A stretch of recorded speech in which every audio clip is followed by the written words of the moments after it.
السلام علیکم ورحمۃ اللہ وبرکاتہ۔ تمام تعریف اللہ کے لیے جو تمام جہانوں کا رب ہے کہ میرے مسلمان بھائیوں، اللہ نے اب بھی وقت دیا ہے، اللہ سے توبہ کر لے، اللہ سے معافی مانگ لے۔ اللہ غفور الرحیم ہے، بے شک معاف کرنے والے ہیں، وہ رحمان ہیں۔ اس لیے اللہ تعالیٰ چاہتے کہ ہمارے بندے ہمارے پاس آ کے ہم سے معافی مانگے اور ہم سے مدد مانگے، تو ہم اس کی مدد بھی کریں گے اور اس کو معاف بھی کر دیں گے۔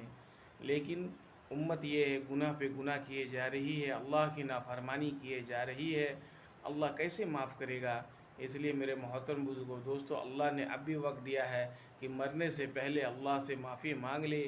آج جو مسلمانوں کے اوپر جو حالات آ رہا ہے، اسی وجہ سے آ رہا ہے کہ مسلمان اللہ کی نافرمانی کر رہا ہے اور چاروں طرف پریشان ہے مسلمان۔ اس لیے میرے محترم بزرگوں دوستو، اللہ سے معافی مانگے۔ السلام علیکم ورحمۃ اللہ وبرکاتہ۔